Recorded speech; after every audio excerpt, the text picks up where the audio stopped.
Welcome to the Dental 18 podcast. I'm your host, Kiera Dent, and I have this crazy idea that maybe I could combine a doctor and a team member's perspective because let's face it, dentistry can be a challenging profession with those two perspectives. I've been a dental assistant, treatment coordinator, scheduler, biller, office manager, regional manager, practice owner, and I have a team of traveling consultants where we have traveled to over 165 different offices coaching teams. Yep, we don't just understand you, we are you.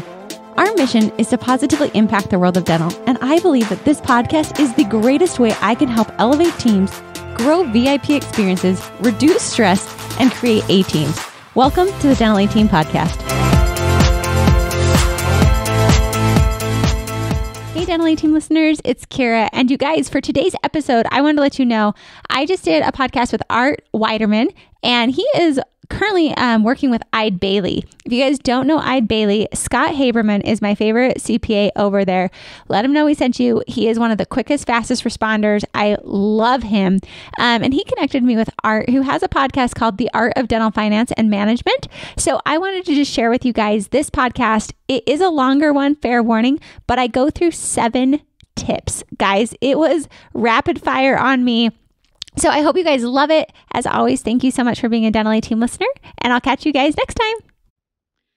And hello, everyone, and welcome to another edition of The Art of Dental Finance and Management with Art Wiederman, CPA. Welcome to my podcast. I'm Art Wiederman.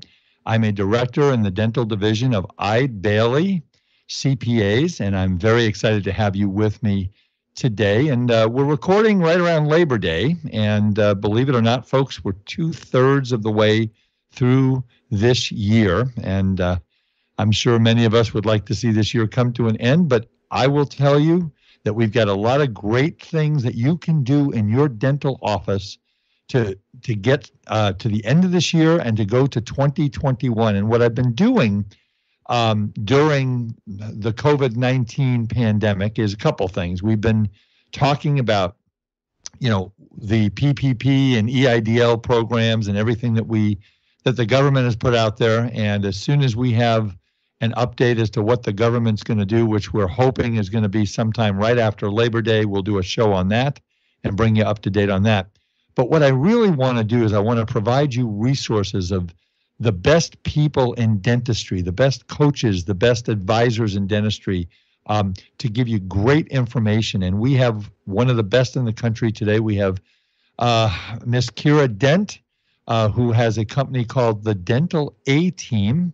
And we're going to talk about lots of tips for you to make your dental practice better. How do we get rid of cancellations, verbal skills, all kinds of things. And when you listen to podcasts, you don't get 60 minutes of things that you can use in your office. I mean, 10 minutes of my podcast are my dumb jokes, so you don't get any of that. But what I'm hoping is that you're going to be able to take maybe 2 or 3 or 4 things from this podcast and some of the other ones that we're going to be doing and use it in your dental office. So I want to give you a little bit of information before we get started with Kiera. What I want to tell you is that our wonderful, wonderful sponsor, Decisions in Dentistry, go onto their website. You can get copies of all of our podcasts, www.decisionsindentistry.com. They have a program where you can get access to their over 140 continuing education courses that they do. For example, dental handpiece care and processing, treatment of peri-implant disease, diagnosing pre-malignant and malignant white lesions. Those are the types of courses that you will get on their website. And if you're looking for a complimentary consultation with me or a member of our Academy of Dental CPAs, go on to their website, click on the link, and we'll get you hooked up. If you're looking for a dental CPA anywhere in the United States, Eide Bailly, we're in Southern California. Give us a call. Again, my phone number is 657-279-3243. Email is awiederman@eidebailly.com. And go on to the website of the ADCPA, which is www.adcpa.org. 24 of the best CPA firms in the country representing close to 10,000 dentists. One other thing I want to share with you, on September 12th, my good friend Mark Rosen from Rosen and Associates in Boston, is going to be is a sponsor of a virtual Parkinson's walk. And what I'd like to do is tell you about that and have you go ahead and give him send him an email if you want more information at mrosen@rosencpagroup.com. That's September the 12th. If you want to go ahead and do that. All right, well, let's get to my guest because we have lots of really great information. Kiera Dent is the president and CEO of the Dental A Team, which is a national dental consulting group. Kiera is actually out of Reno, Nevada. One of the things I liked when I looked at the information that she sent me is the core values of her company. She uses the anagram FIRE, which is fun, integrity, results, and all done with ease. Kiera is actually a fellow podcaster, and she has a podcast called the Dental A Team Podcast. So, Kiera Dent, welcome to the Art of Dental Finance and Management. Art, thank you so much, and thanks for that glowing introduction. And gosh, it sounds like so many fun things you're offering. You guys, get on over those CE courses that you were listing off. Art sound incredible, especially right now. We're in September, historically known as Sucktember across the nation. So it tends to be a slower month for dental offices across the nation. So I think this is definitely the time to maximize that downtime. And Art, it is an honor to be here, a privilege to be here. So thank you. Thank you for having me on the show. I appreciate it. Well, you're very, very kind. And this is all about helping our dentists out there. I mean, they're out there, many of them in a vacuum, and they've been listening to, many of them are podcast and webcasted out, and everything is virtual, and there's no dental meetings, and there's no this, and there's no that. There is golf, which is good. There is golf. The saving grace of all things, golf. The saving grace of life is that there's golf. So, Kiera, I also noticed on some of the information I looked on your website and that you sent me is that, so you're obsessed with cotton candy and traveling. How does that work? I'm such a 5-year-old over here. I love cotton candy. I'm 34 years old and I'm obsessed. So if I go to an ice cream store, or Rita's is one of my favorites, if it's got cotton candy on the menu, you can guarantee I will always order cotton candy. So I've even had some clients and friends ship me different types of cotton candy from their areas of the United States. And I will tell you, cotton candy is just a fun thing to have. I mean, it's great. Even Dairy Queen right now has a cotton candy dipped cone. If everybody out there wants to know, I'll give it a fair rating. It's not a great rating. So are you depressed because the fact that there's no state fair, because that's where you get your cotton candy exactly. Right now? Now, actually, South Dakota is doing their state fair. But stop. They're kind of in their own world. But anyway. Yeah, I heard that Utah was doing. South Dakota. I know Utah was doing rodeos and state fairs as well, and I was so jealous because I also love rodeos. But yes, I do appreciate cotton candy and traveling. It's funny because I made a vision board about 5 years ago, and on there I had a typodont because I love dentistry, and right next to it was travel the world. And it's ironic that now with the consulting business, I literally get to travel the world and helping offices. So it really blends my two favorite passions together, but absolutely traveling. I think seeing people in different areas of the world just expand me as a person. I love seeing different cultures, different communities, different people. It's a huge passion of mine. We actually went to Antarctica right before the pandemic. Did you really? What was that like? Oh gosh. Well, I thought we have an hour. Just keep that in mind. I thought, like many other people, that coronavirus really wasn't anything crazy. I mean, this is in February, so I had a goal to hit all 7 continents, and I only have 1 continent left. So we are going to Antarctica. People were wearing masks, but it wasn't crazy. And then we went to Antarctica, and when we were on the ship, they had asked us, do you, they were giving away a 3-week cruise afterwards to go even further down into Antarctica. And I looked at my husband. It was so cheap compared to what we had already paid. And I was like, come on, let's do it. Like, we'd get to go see the emperor penguins. I loved it. And my husband's like, no way, get me home. The Drake Passage, which if nobody's gone through it, it's either the Drake Shake or the Drake Lake. And we were fortunate enough to get the Drake Shake. And he was so seasick. And so we decided not to go. But the people that went on our exact same ship after us, so they dropped us off in Argentina, picked up another crew. A lot of our friends that we had met stayed to go further down. That boat actually got stuck in the ocean for about 3 to 4 weeks. They weren't allowed to come back on land because of the pandemic. So I feel I just skirted right back into the United States just in time. So I love that. Well, I unfortunately had to, you said you're 34. I had to cancel my 35th wedding anniversary trip to Spain and Portugal, but we're planning that for next year. But, again, this too shall pass. And I have a saying, I have a saying on my podcast, I say every week, Kiera, which is failure is not an option, and it's not. So let's give our listeners some really good tips. Let's start off with, how do we hire an A-team member? I know that hiring is one of the, I ran my own CPA firm before I merged with HMWC and now Eide Bailly for 33 years. And hiring was not one of my favorite things. In fact, I had some people that interviewed really well. And then when they started working with me, I said, did you have an out of body experience when you came to interview with me? Because you're not the same person. Mm-hmm. So how do we hire an A-team person? Because right now we got lots of dentists, in this pandemic who team members are leaving. Mm-hmm. They don't want to be in dentistry. You're seeing that, right? Absolutely. And Art, when you had asked me if I wanted to be on your podcast, I was trying to think, in the dental A-team, my goal is to always have tangible items that can help your practice today, that are easy, that you can just implement. And so some of the best tips for hiring, it's tricky. I've heard of, we've coached over 165 offices where we physically have gone to their practice. I used to be an office manager and treatment coordinator, scheduler, biller, taught at a dental college. So we own dental practices. I try really hard to be on both sides of the coin of the owner and the team member. And I'm seeing just the hardship right now of hiring. So that's why I really wanted to give some tips on hiring. When I first started a business, like many entrepreneurs out there, I decided to make multiple businesses right away out of the get-go, fed my ego, and I realized how crazy it is to run many businesses very well. And we used to have a company called Dental Placement Pros, and I felt like a little matchmaker because I had worked at Midwestern University's dental college in Glendale.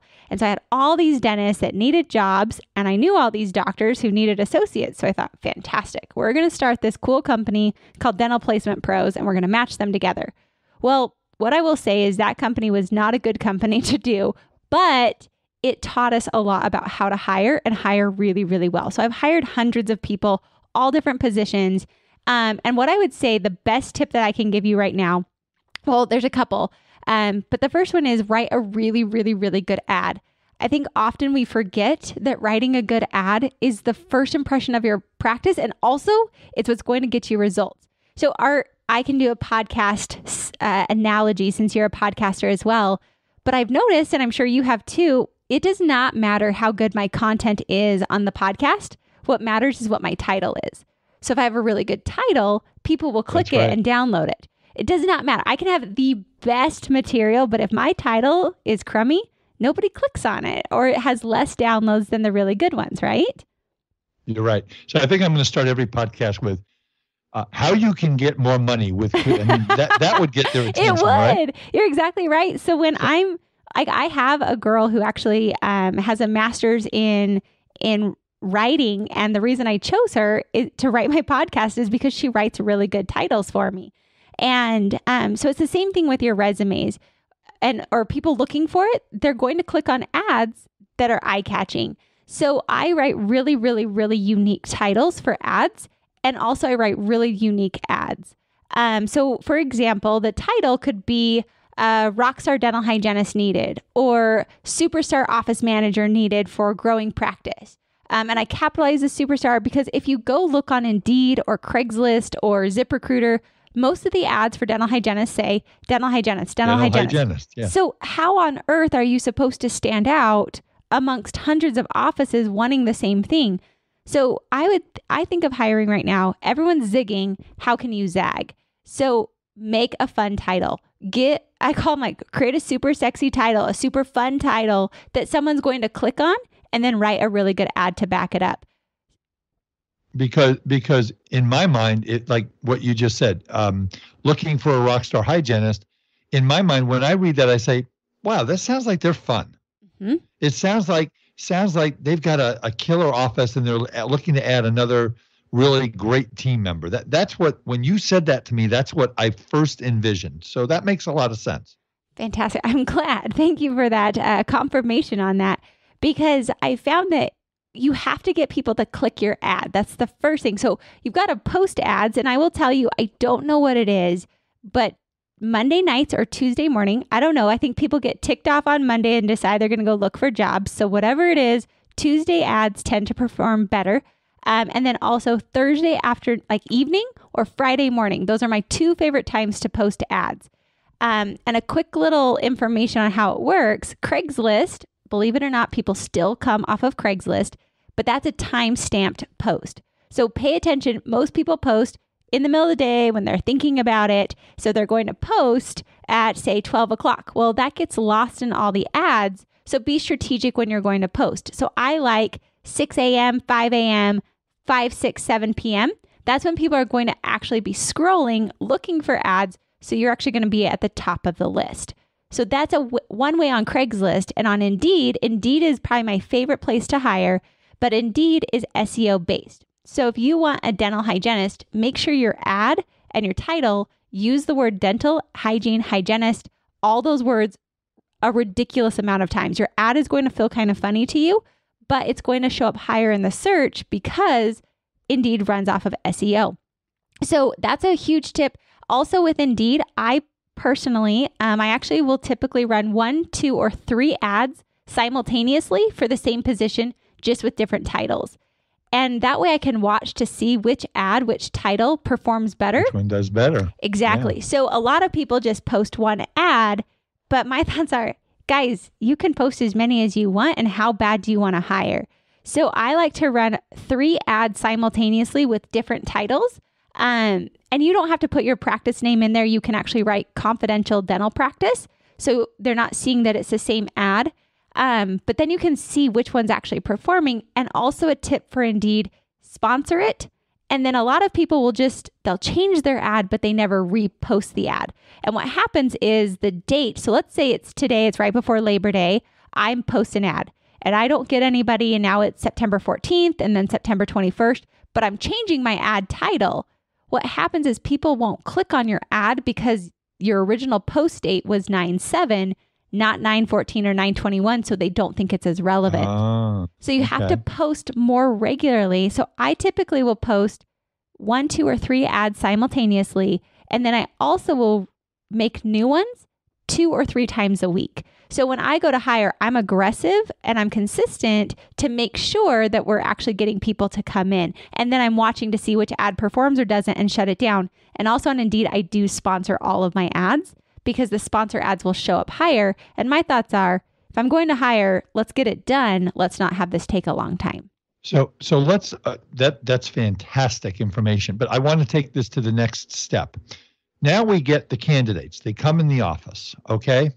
I have a saying in my life that 75% of any major decision you make in your life, buy a house, buy a business, get married, all this kind of stuff is in your gut. So I think it's the same thing with interviewing. So how about some tips, because I got so much more I want to talk to you about. How about some tips on when we get that candidate into the office, what are some good questions? What are you looking for? You're looking for body language? What are you looking for? Super good question, Art. And I will tell you guys, I've had a lot of people reach out to us to hire. And what I actually did is I made how to hire your unicorn. So if you guys pop on to thedentalyteam.com/hiring, we have a whole hiring course where I have all the forms, all the questions, everything we use. And if you use the coupon code HIRE7, because I think 7's a lucky number, so why not give you some good luck? All of this information, I even have sample ads, sample interview questions, and I go through. So Art, to your question, I go through a phone interview question and I do the exact same questions for every person I interview. That way it's apples to apples, not apples to pears, apples to bananas. And I can't remember the questions I asked Art versus the questions I asked Sarah. It really helps streamline your process, and then you can follow your gut, but you also have facts to back it up. So some of my favorite questions when I'm doing a phone interview, I don't like to waste time, so I get right to the chase. My top 3 questions are, does the pay work for them? Because if not, I don't want to waste time. And I literally say, all right, guys, I'm going to roll out my dirty laundry. And if it works, high five, we'll continue on. And if not, high five. I don't want to waste either of our time. So I ask about hours, pay, and then location, because oftentimes people think a 30, 45-minute commute will work for them. But if they're too far away, I know they're not going to last. They're just desperate right now. So those are my top 3 questions I ask right out the get-go. My shortest interview I've ever had, I think, was 55 seconds. Because there's no reason to talk longer if they're not going to fit. And also, when I was an office manager, I used to try to make the position fit the person versus making the position and then finding the person who fits it. So I needed evening hours, but people would tell me they didn't want evening. So I'd be like, well, we could probably make this work. And my thoughts are, no, you know what you need. Find the person that fits. Don't try to adjust it, especially at the beginning. So those are my 3 favorite questions to ask right away. And then after that, some other questions I love to ask, and I'm happy to share any of this, Art, no problem at all. I like to ask maybe what was the last book they read. I want to see if they're active learners. Another question is, if we were celebrating 1 year from now, what would we be celebrating? And I ask that question because I'm looking to see if the person's going to answer with I comments or if they're going to answer with we comments. If they say I know they're maybe a harder team member to work with. They're probably a little more conceited. They might think their way's the right way. And versus a we, they're a team player and they're focused on the team result. So you can get a lot just by small cues when they're answering those questions. I've always said when it comes to hiring people, whether it's in a dental office, an accounting office, a manufacturing business, I can teach skills. I can't teach attitude. How do you feel about that? I completely agree. The only area I will say doctors struggle to teach skills are the front office. So I say often, hire the dental A team if you need help with the front office, or honestly, if you're a new practice, I strongly, and I'm happy to help you guys. Like if you even send over resumes, say, Kiera, what do you think of this person? More than happy to do that for anybody out there listening.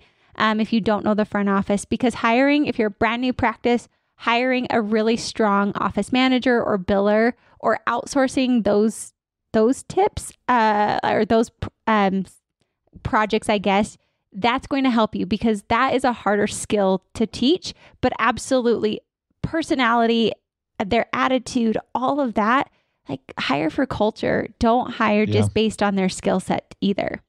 That's great. I want to jump to some other topics. I know that one of the biggest frustrations my doctors have are cancellations. You should have less than, you have cancellations and you have no-shows, which are 2 different definitions. But right. How do we minimize, you're never going to eliminate cancellations. You and I both know that. That's just not going to happen. How can we minimize cancellations in the dental office? So something that I think is really fun with cancellations is I love to look for patterns. And I think it's important to look to see what type of patients are canceling. Because if you can figure it out, often people come to me and say, hey, I have all these cancellations. But if we do just a smidge of digging, there's not a lot. And then I'll also give you guys some verbiage. But a smidge of digging will tell me, is it our new patients? And if it's our new patients, I've got a solution for that. Is it your hygiene patients? If so, I've got a solution for that. Or is it our doctor patients? I have a solution for that. So depending upon which one is canceling, there's different solutions. Yes, there's an overarching one, but there's specifics for those 3 different type of patients that you can actually start to eliminate. Okay, and I'm sure you have some of that on your website, which I want you to, a couple of things before, because I've got, again, some other things.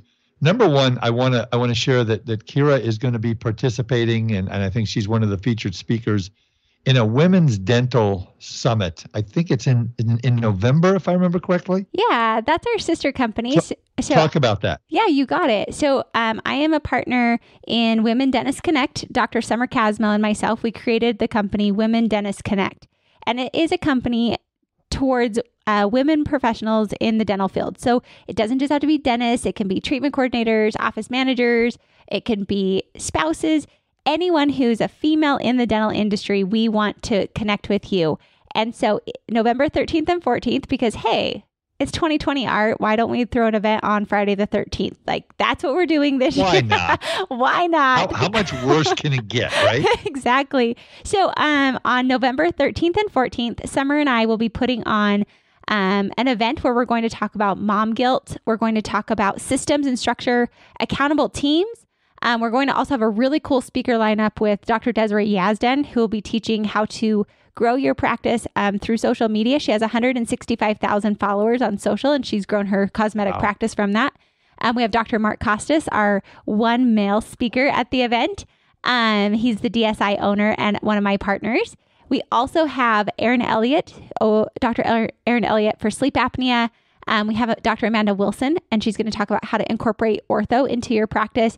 And then Summer and I will be talking about how to do time management and work-life integration together using personal assistants and executive assistants. So it's going to be a ton of fun. Tickets are on sale right now. There's nothing going on at this summit, right? It sounds like it's pretty... Jeez Louise, man, what's this lasting, like 3 months or something? I know. No, so sounds wonderful. The sleep apnea is near and dear to me because my dentist diagnosed mine, and I've been sleeping with a CPAP. My audience knows this for 15 years, and he probably saved my life, quite frankly. And there's 40 million people in America who have this affliction, and again, what we teach our doctors is, they don't fix teeth. They are, it's about a better relationship, a better self-esteem, a better quality of life. And if you can do that, my God, that's your legacy. That's great. Absolutely. And so for any male doctors or team members listening, send your teams to it. We're going to do it virtual so your whole team can participate. They'll get CE through it and everything. We have a whole team bundle for it. So that's womendentistconnect.com. And Art, to your point, I am so excited to be adding in things like sleep and ortho that I think a lot of doctors can use right now. Plus, Eide Bailly is one of our sponsors. So thank you to Eide Bailly for representing and supporting us as well. I've heard of Eide Bailly. I work for them. Right. I've heard of that great company. Okay. So, and then just give out your website and your contact information, and then we'll do it once at the end, and then we'll move on to some other things I want to talk to you about. So if you guys want to come to the Women Dentist Connect, it's our summit. It's on November 13th and 14th. The website is womendentistconnect.com. And right now it is early bird special pricing through the end of September. Nice. Okay. All right. Let's talk about, one of my big hot buttons with dentists, Kiera, is recare unscheduled treatment plans. I get doctors all the time. Art, you got to refer me to a marketing company. I need new patients. I'm not getting new patients. I go, have you looked at your uncompleted treatment plan report lately? And I even get a couple of them say, well, where do I find that? In your dental software. Mm-hmm. So you have magic phrases, I hear. Tell me about your. So how do we pull production? Because right now, we know that 15 to 20% of the people in America are still afraid to go to the dentist. That's a fact. And that's what I've seen. I'm sure you've seen that too. So we've got to ramp up our production and complex care and all this stuff. So I want to hear your magic phrases. Do they have anything to do with cotton candy is what I want. I wish. That'd be so much better. No, they don't. But it would be, wouldn't it? Yes. So a magic phrase with recare and unscheduled treatment. So there's two quick things on that. Working in the dental office, I didn't enjoy making phone calls for recare and unscheduled treatment. If you want to torture me, make those calls. I did not like doing them. So I got really good. Back to the cancellations, I call it not letting patients break up with me first and foremost. So I got really good at that first and foremost. And there's just ways to, if somebody's calling to cancel, instead of saying, sure, let me let you cancel, I would say, oh my gosh, I'm so sorry to hear that. What's going on? Make them tell me why they're trying to cancel with me. And that's a magic phrase. That little, oh my gosh, I'm so sorry to hear that. What's going on is a great way to prevent your cancellations. But for recare and unscheduled treatment, something that I did calling patients was, yes, you're right, Art. Pull those reports and divide it amongst your team and have a set expectation that by the end of the month, all these patients have been contacted at least once and have a report back so you can see that they've all been contacted. I actually like to create codes that go in my software so I can see that they were called once or twice or 3 times, and I can run a report through my software at the end of the month to show how many calls were actually placed. But the phrase that I love to say is, Hi, Art. This is Kiera calling from All Smiles Dental. I was calling regarding your account. Give me a quick call back. And the reason I say account is because one, that's HIPAA compliant. Two, I do want them to think they owe money even though they don't. And three, that it's all like their entire thing, recare, unscheduled treatment, that is truly all part of their account. So what happens, and I usually will make that phone call and then I send a text message to the patient right away as well, because most patients look at text messages more than they look at voicemails. So you really can ramp that up. And I will promise you, if your team will say that, hey, this is Kiera calling regarding your account, give me a quick call back, I promise you your patients will call you. I promise they will call. But also make sure you're placing those calls during what I love to call the sizzle time, meaning like before they go to work, at lunch, or at the end of the day. Those are your sizzle times in the day. So make sure your calls when you're making them actually are counting. Okay, so I want to ask you a question because I run into this a lot. Again, I'm a quasi-management consultant. I know enough to be dangerous. Okay, perfect. And I get people asking me all kinds of stuff and legal questions and HR questions. But so I get the comment when we talk about uncompleted treatment plan reports, they go, Art, here's my problem. My front office person is constantly complaining they don't have enough time to check in and check out the patients and bill insurance, all this stuff. So how do we get the time in the dental office to get someone to go into a quiet room? Because it's not just one phone call. There's lots of people that have uncompleted treatment. How do we do that? Okay, really good question. So I love efficiency. And so similar to you, I have been working in the industry for several years, and I purposely built the consulting company to help the dental students know the best of the best people out there. So one quick tip is Medento is one of the companies I love, and they actually have a ringless voicemail. So you can actually call all these patients with a click of a button, and the doctor can actually pre-record a voicemail. So that, Kiera, say the name of the company again. Sure. It's Medento.io. And that company, they do a ton of other things, but to your point, if your team's saying they don't have time, well, there is a company out there that has a solution, and it's not very expensive. And they also will allow you to just do the ringless voicemail option on your own. So it would be you could do that for welcoming new patients in. It can be for your post-op calls. It can be for your unscheduled treatment calls, your recare calls. Every one of those, you could create a voicemail, and then all your front office team has to do is just identify those patients and send these voicemails out. So it's really cool. It doesn't actually ring on the phone. It delivers a voicemail to the patient, and you can use a similar thing to text them as well. So if they don't have time, that's one option. But I'm also going to caveat from that and say, one of my favorite things to do is to help offices see how to block schedule their front office's time. Because if we just allow our days to happen, that's a very reactive process versus a proactive process. So my standard in my practices that I own, or the practices I worked in, our team knew that they had to do the entire list. And one of our consultants required 100 calls a day with her team. I didn't care. I just expected them to get through the entire list by the end of the month. And that was just the expectation we had. And so what I found is people don't have time if it's not a priority to the doctor, if it's just a passive thing. If you have the standard and say, hey, this is what needs to be done, your team will find time. There's lots of little snippets of time.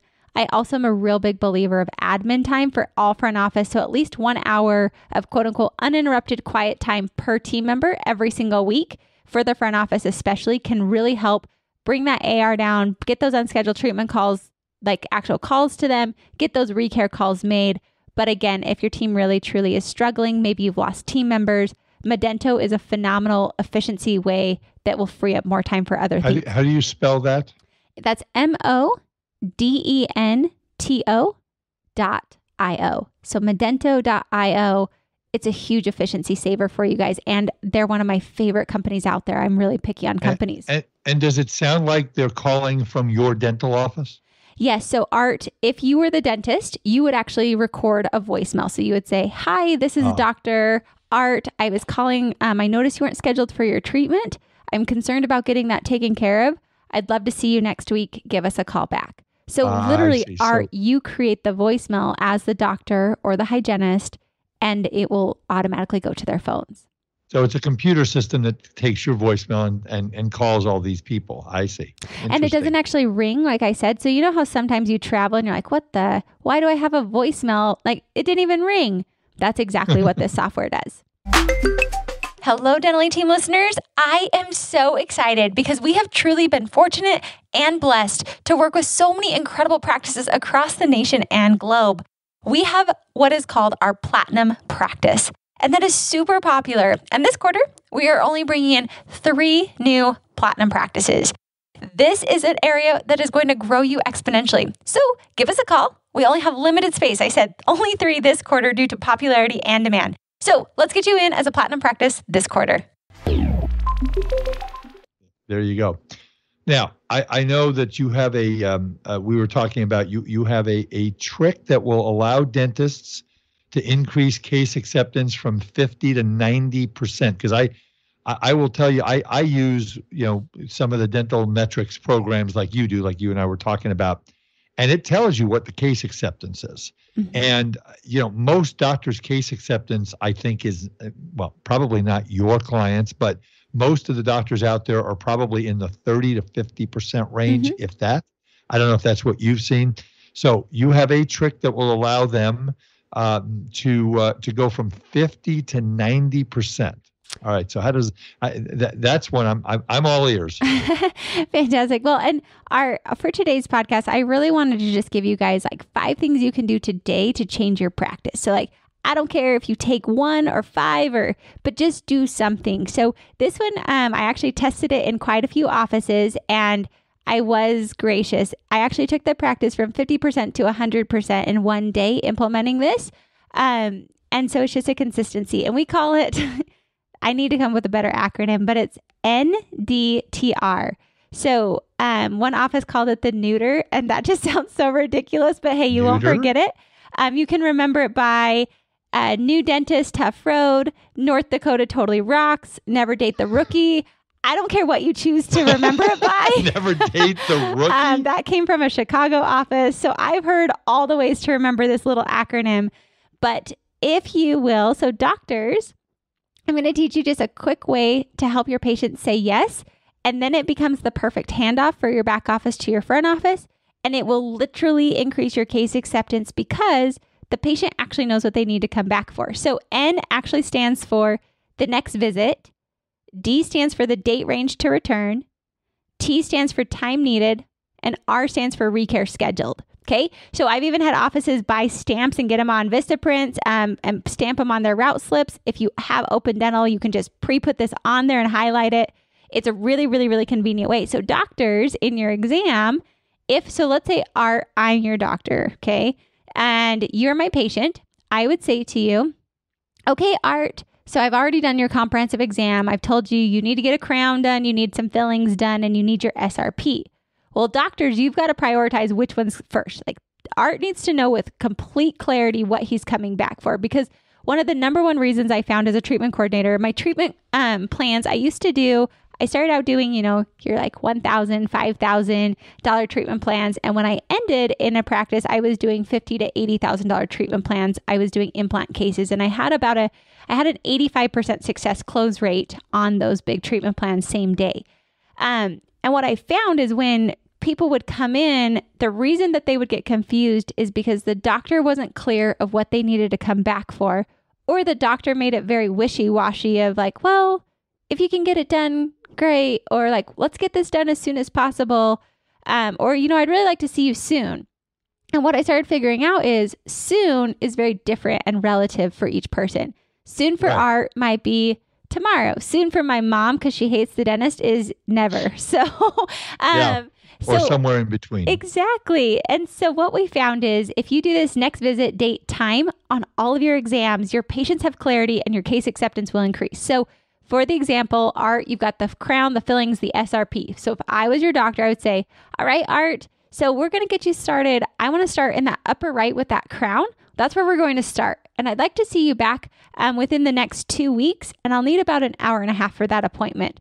I can't wait to see you. What questions do you have for me?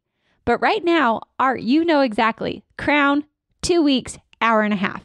Because oftentimes patients don't know how long a crown takes. So they think, oh gosh, I've got to take the whole day off of work. Or they don't know. They're like, I heard crown, I heard fillings, I heard SRP. I don't know what any of those words mean. So there's confusion. And when we have confusion, we don't close because we can't execute. They say complexity is the enemy of execution. So if we make it too complex, our patients won't say yes. The goal is with these exams, this is what I tell all the doctors we work with. I say, your goal is, docs, that you say an exam, and then by the time the patient walks up to the front desk, they should be able to tell the front desk what they need to come back for, when they need to come back for, and how much time. And so this office that I was using the example of the 50% to 100%, the patients literally would walk up front and they'd say, oh, Dr. So-and-so said I need to come back in 2 weeks for the crown and I need about an hour and a half. The patient was saying that, not the team members. The patient knew that. They'd been trained. And this is just in one day. They had it. I mean, it was the first time we had done it, but it was so clear the patient had already connected in without us doing it. So then what you do is you have your back office schedule. I always like the assistants or whomever's back there to say, okay, cool. So our doctor needs to see you back in 2 weeks. It looks like they're available on Wednesday at 3 p.m. Let's reserve that time. If we can schedule in the back office, there's an emphasis on treatment, not an emphasis on money. And if your team is leery about that, that's totally fine. They don't have to schedule. That's just my preference. Then when we go up front, the back office team says exactly what the doctor said. Hey, Kiera, here's Art. Dr. So-and-so wants to see Art back for that crown on the top right, or wants to see him back for treatment on the upper right. If you've got patients, you can keep it HIPAA compliant. Wants to see him back in 2 weeks for about an hour and a half. His cleaning is scheduled. His recare is scheduled. This is Sarah. She'll take great care of you. So you complete these perfect handoffs and the verbiage is there. Handoffs. That's the word I was just going to say. That's the handoff. Yes. And then your front office says the exact same thing. So I'd say, oh my gosh, Art, so great to see you. How was your visit? You tell me it's great. Beautiful. Well, let's get you scheduled 2 weeks. It looks like I've got something Wednesday at 3:00. Let's reserve that for you. So even your front office puts the emphasis on the treatment before they put the emphasis on the money. There's lots of ways to work around that, but I found this will really help. It's not to not share money. I love to talk about money. Money is just a way to pay for services. But I found that if I'm creating objections right from the get-go versus focusing on, whenever doctor says treatment, my job, my assumption is we're getting the treatment done. I assume Art wants to do it. So that's how I'm going to act. And if Art's doing it, I want to find the best time. I want to reserve it. And then we're going to discuss details of finances and just make it work for him. Because I was just going to ask you about that. I was going to actually role play and say, but Dr. Kiera, I how much is this going to cost? I'm really worried about that. And then, I've gotten some people who say the doctor should never talk about money. And I've got other people who say the doctor needs to know what he or she charges. So where are you on all this? And who has the money conversation and when does it happen? Really good question. I don't have a hard and fast. I think it depends on the doctor. So if doctors are going to always give discounts on their treatment, they should not be the one to talk money. Sometimes it gets uncomfortable for doctors. And so that's often why they say doctors shouldn't talk money. Myself included, when I talk consulting package prices, I would much rather somebody else talk about it because I feel people are assuming that I'm paying for my boat, which I don't even have a boat, but I assume that. And so I feel funny about it. And so if doctors feel that way at all, I recommend they don't talk about money because they're going to discount their services when that's not necessary and that's not absolutely. Needed. Often we misinterpret the silence as rejection versus them just processing. And so if a doctor's super confident and they're not going to discount, by all means, they are more than welcome to close treatment plans, by all means. If not, I recommend I actually train back offices to talk money. I also train the front office to talk money. So if you have the availability to have your back office team present treatment plans, beautiful. I think you get better close rates chairside than you do in the front office. However, if not, some offices love consult rooms. Other offices love just at the front desk. I have seen it work everywhere. I think the biggest piece is every person on the team needs to assume the yes, meaning we assume every patient wants to do the treatment. If we trust our doctors, if we believe in our doctors diagnosing, then I assume that every person's going to do the treatment. My job is just to find the solution of how they're going to pay for it. And I always assume that they can pay for it. And if not, then I find solutions. I don't create problems before the patient even tells me they have a problem. Yeah, we don't want to diagnose the patient's pocketbook. That's what we don't want to do, right? Yes. Yeah. So let's talk about you and I have also talked about assisted hygiene. I don't see that a lot, but that's a way that a hygienist can see more than 8 patients a day, I guess. And so how do you use that in your practices? So I put on here assisted hygiene because right now I know, and the only reason I'm advocating or promoting it right now is because I think so many offices are struggling to hire hygienists. And so because of that, I think this is a creative way to maximize your practice while you're in the pinch for finding a hygienist. My preferred is not assisted hygiene. My preference is actually just 1 patient per hour for your hygienist or however you choose to set it up. However, this is getting creative with your schedule so that way you can see the new patients. You can see that backlog of patients from COVID. I know we're rolling into the months where we're probably going to see a downside from this, but you might be the practice that's still jamming and having so many patients without having a hygienist. So what I found is assisted hygiene, a lot of offices right now that can't hire a hygienist, what we're doing is we're getting really creative. So what I have done with some of them is, let's say on Friday, the office usually works from 9 to 4 and we see patients and we have 3 hygienists or 2 hygienists that are working that day and we have 2 assistants. Well, what I've done is I've closed off doctor production, which sounds scary at first. So hear me out.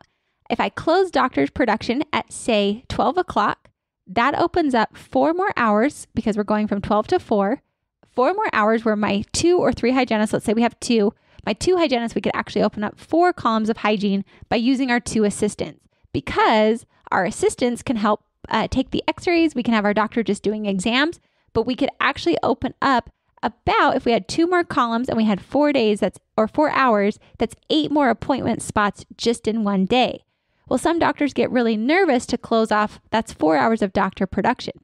Being a treatment coordinator, being a scheduler, being an office manager, I will promise you, I can still, if I maneuver my schedule correctly and I know I only have my doctor hour until 12 o'clock that day and then it opens to hygiene, I know I'm not going to block my doctor with silly little items on that Friday. That Friday is going to be high, heavy production because I only have my doctor working 3 hours that day and I'm going to have all assistants on deck and then they're going to turn to assisted hygiene.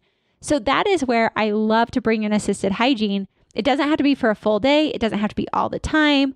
It doesn't have to get crazy, but it is a great way right now to be able to open up more hygiene spots, even without extending your hours, even without bringing on new team members. It's just utilizing what you already have in your practice, just in a different way.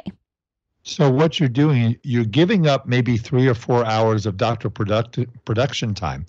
But aren't we gaining from that? The doctor's got more time to spend with the patient and can maybe diagnose more, and maybe we get more production down the road that makes up for those lost hours?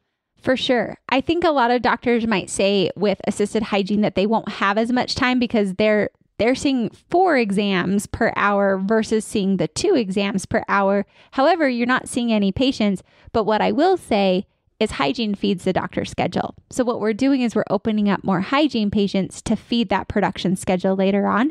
And yes, I promise you, I promise, being a treatment coordinator for years, I can make your schedule just as productive on less hours if I know those are my parameters and I know the expectation. You don't lower your production goal, none of those things. I used to book doctors really strategically on those days when I knew I was cutting doctor production for that hygiene to be able to see more hygiene patients.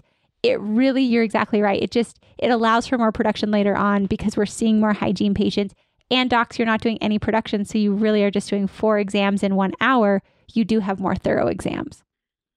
So do you have like an extra brain sitting next to you, like in a hard drive or something? Because the amount of information you've disseminated in the last 45 minutes or so is remarkable. Thank you. I think it's great. So it's just that I just love it. I love it. My last name's Dent, Art. How can I not enjoy dentistry with a last name of Dent? I can just sit here and love it. That is correct, and that is a requirement to be on this show. No, actually. So I know that doctors talk to me a lot about meetings and team meetings, and they complain about that the team meeting ends up to be a bitch session. The team meeting ends up being a social hour, and we don't ever get anything done. So How about give us some tips, Kiera, about how do we run a really good, efficient, and worthwhile meeting with our team? How often do you like to do that too? Yeah. Well, I like massive love to all those offices dealing with really crummy meetings. That was me. I think my worst meeting ever was when my hygienist and my assistants weren't getting along. So being a naive business owner, being a naive office manager, I was like, oh, I've got the best idea. Let's bring them together, have them air it all out, and we're just going to clear the air. We'll come up with solutions. Oh, that was the worst thing I ever could have done. I felt like I put 2 beta fish in a tank and just watched them fight for the entire meeting, and I didn't know how to stop it. I've been there. I've seen it. So I will say, through coaching several offices, I've been lucky to find one of my favorite resources, and it's a free resource, is the Traction book. It's by Gino Wickman, and it's called Get a Grip on Your Business. And so what I found with that book is it literally walks you step by step through how to run a level 10 meeting. This has changed my business. This has changed my meetings with teams. And the way you run a level 10 meeting is it has a little segue at the beginning. So everybody comes and they talk about something great in their personal life and their professional life. It's really quick. And you guys, you can just pop on. You can even Google EOS, the Entrepreneurial Operating System, and you can look for their level 10 meetings. So I like to run these to answer your question, Art. It depends on the practice. If you're just starting out, run them at least once a month. If you've been doing meetings for a while and they're used to it, I like to run these every week. In my own company, I personally run a level 10 meeting every single week for at least 1 hour. And then I also will run a quarterly meeting every 90 days. That's an 8-hour meeting. So that does sound a little crazy. When I first heard it, I was like, no way. So I started with just once a month with these high level meetings, and then I was able to gradually work into it. And the way you do it is, like I said, there's the segue of the personal professional. And the reason you do that is to get everybody into this really, really high energy positivity mode. So that way they go into meeting mode. It also clicks in the brain that we're switching to meeting mode. And then after that, we review our rocks or the goals that we're working on for the quarter. And we find out, are those on track or off track? I found so often that companies lose sight of what they're really focused on. Why are we even having these meetings? So if you want to do your monthly goals, if you want to do your quarterly goals or your yearly goals, I don't really care. Just make sure you refocus back on the goals that you're setting for your team. And often doctors are super scared to set goals for teams. Being a team member myself, I will tell you, I loved having goals because I actually knew what my doctor wanted. I knew, and there was clear expectations of what I was aiming for, what I was working towards. And no, that doesn't mean I had to have a bonus. It just meant I had clarity, and that's what I like. Most teams get frustrated because expectations aren't met, and it's because the expectations aren't clear. So that's why I love to have these quarterly goals that your whole team's focused on, and every single week or every month, whenever you're doing these meetings, you focus on that. Then after that, what I like to do is it's called the issues list building, and it's 5 minutes where you just list off the issues that are in the company. And it doesn't matter what they are. It could be from this person's balance to we don't have a good system for taking time off to we don't know how to get our AR down. Our AR is out of control to our overhead's too high. But what we do is it's 5 minutes and I literally set a timer and the team just lists these. We're not solving them. We're just listing them. And what I found, this is the most important exercise of an effective meeting, is when you list these ideas out, you can actually see patterns. So often we just try to go down the line of, oh, well, let's fix this, let's fix this, let's fix this. But if you look at all those issues together as one whole, you'll notice several of those issues actually are the same topic, or one of them will solve the other issue if we solved it. So you combine them together. So let's say I've got a list of 20 items. I try to combine them down to usually it typically ends up being 3 to 4 true actual issues with subcategories underneath them. Then once you figure out those subcategories, you choose the top one issue to solve that's going to move your company forward the most. Yes, there's 20 items on that list. You've consolidated it down to 4, but you just choose one item to focus on for that meeting that's going to move the company forward. That's the problem is the doctors, they say, okay, so we're going to handle these 20 things in this meeting and we're going to get them all done by Monday. And they never happen. Nope. The other thing about running good meetings is that you find out about your team. You have the person who sits there with their arms folded and doesn't ever say a word or is negative, and you really find out what your team is made of, because you as the leader, and I want your thoughts on this, and then we're going to have to wrap this thing up. But as the leader, you set the vision, but you need the team's help. Now, you're going to ask for their advice and you're going to ask for their input, but you as the doctor are going to make the final decision. And like you say, if you make it a priority that we're going to really push sleep apnea in this practice, or if you make it a priority, like you were saying earlier, about uncompleted treatment plans, that we have to get these out of there. There's hundreds of thousands of dollars in every single dentist's Dentrix, Eaglesoft, Open Dental. It's all there. They just have to get it. But talk a little bit about leadership in these meetings and in a practice. Absolutely. I think we want everything solved today. And so by doing so, that means nothing really gets solved. There's one of my favorite books called Essentialism. Gosh, I should know the author. It's such a great book. But in that book, I remember reading it as I just started out business, and it's by Greg McKeown. And one of my favorite images was he had these two circles, and one had all these tiny little arrows, like really, really close to the circle, but there was so many circles or so many arrows around it. And then the other circle just had one straight arrow going really far outside of it. And that was the idea of when you have too many things that you're focused on, you make very small progress in all these areas and nothing really moves forward. Versus when you have one clear focus, your team can actually resonate. We all work on that and you can have massive movement forward. And so as a leader, it's hard. I'm a leader. I own a couple different businesses and I run different practices. And what I found is if I'm not clear as a leader, how do I expect my team to be clear? Right. So if you can get clarity, and guess what? You might not be able to figure it out. So that's where you use the power of the team. Ask them, if we can only solve one of these issues today, what's going to move our company and our practice forward, and have a VIP experience for our patients, but also a VIP experience for our team. That really will help. And then call out those people that aren't participating. Ask them by name. Ask them to come up with a solution. And the goal is in these meetings, and this is one of my favorite phrases, and as leaders, if you can bring this in and remind your team over and over and over again, the reason we list these issues is to solve it forever. So we don't want this to come back up in 2 months. We don't want it to come back up in a year. How do we truly solve this issue forever? And when I started implementing that in practices in my own company, and we started looking to solve problems forever, we started creating bigger and better solutions that were more simple most of the time. And we've seen massive traction and forward in our companies and in our practices. So that's one of my favorite things for teams. It just changes their mindset. So I would just like to sit here for hours and talk to you about dentistry, because you have such an incredible wealth of knowledge, and I learn every single time, even after 36 years in this profession. But the last thing I want to touch on is, obviously, we're 5.5 months into the COVID pandemic. And we know that the pent-up demand after doctors have been closed for 8 to 12 weeks, and doctors had a lot of really strong June, July, and maybe even August. But now we're coming into September. Now we got the unemployment's running out. There's all kinds of things going on. We got an election coming up. So what can we do? Last, maybe one or two gems to try and keep that book filled, both in hygiene and the doctor production. So when we get into, what did you call it? Sucktember? As we get into Sucktember, Sucktober, I don't know, all these different months.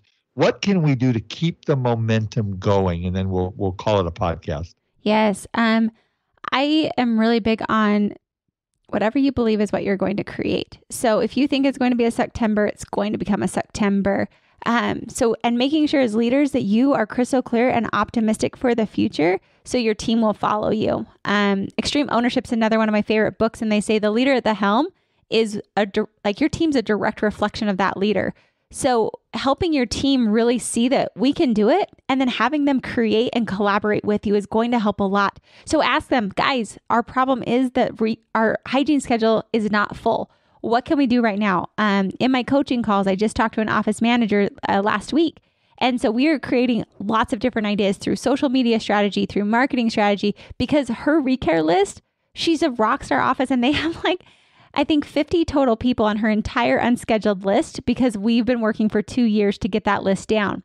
So she doesn't have a lot. So that's where we went to external marketing. but use your team. So I would say right now to help build that up.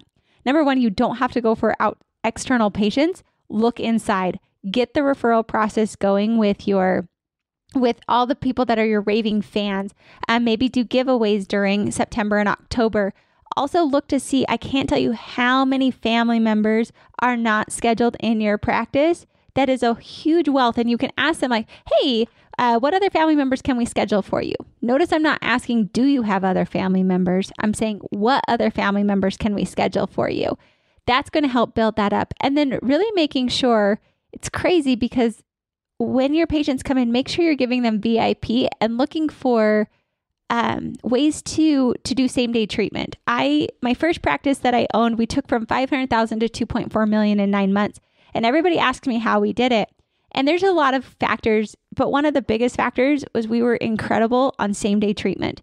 We were quick on being able to turn around. And so if you have hygiene patients, do same day if your schedule's open. Look for the recare opportunities for the patients that are already there.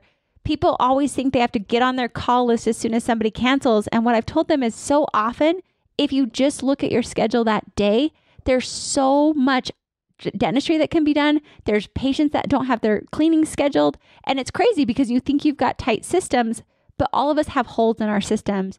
And so looking even on your same day for opportunities, there are so many opportunities every single day. They say the most productive chair is an empty chair if you're willing to turn it into production. So look for those same day opportunities. Make sure your team is calling and have them report to you. Don't just assume it's being done. Wow.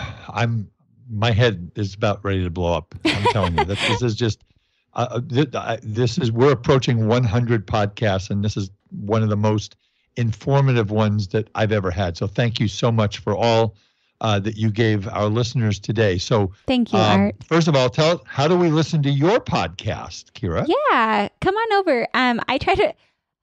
What we just did today is usually like 5 or 6 podcasts on the Dental A Team, because I try to keep them short.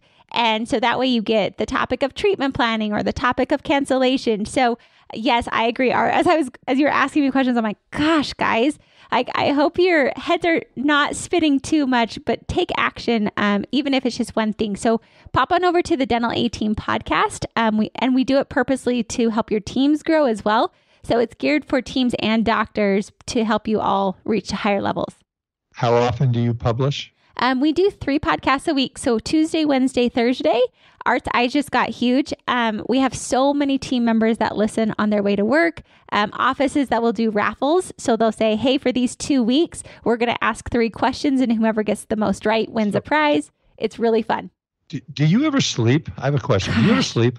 I just learned Probably to talk not. really fast. People say, how did you close all your treatment plans? And I said, I just talked so fast that they didn't even know what they were signing and just signed because they felt great. I love it. Yes. Well, last time, give out your contact information, Kiera, and then hang on.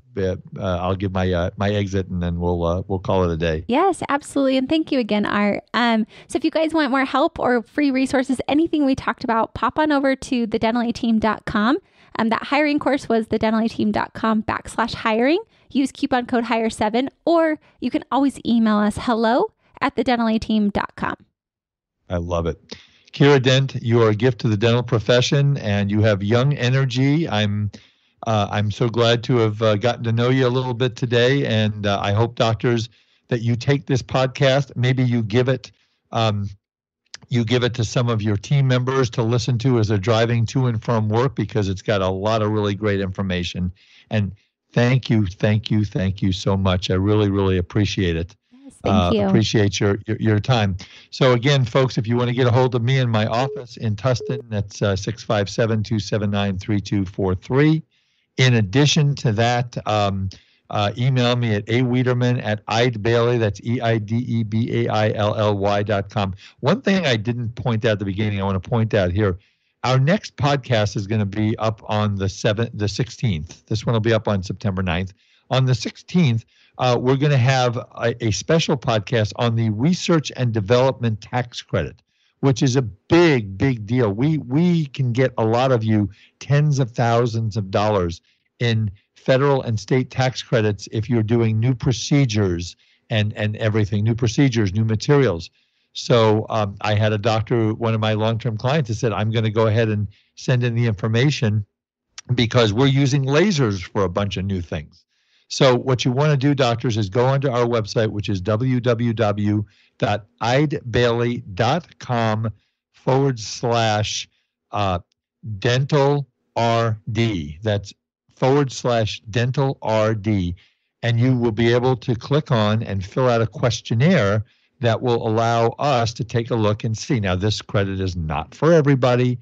Probably not pediatric dentists, probably not a practice that's doing 200,000 or 300,000 or 400,000 a year, because you got to have salaries and people doing this stuff.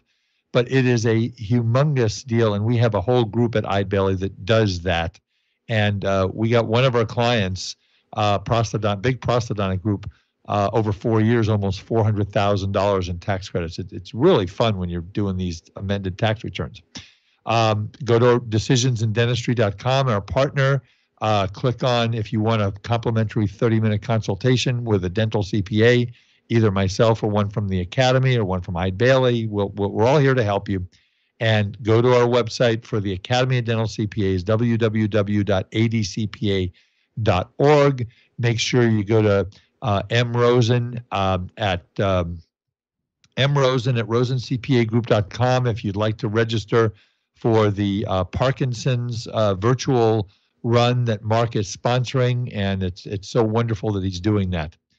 Kiera, thank you so much. Thank you so much. And that is it for this episode of The Art of Dental Finance and Management with Art Wiederman, CPA. Remember my saying, folks, failure is not an option. Keep working hard on your practice.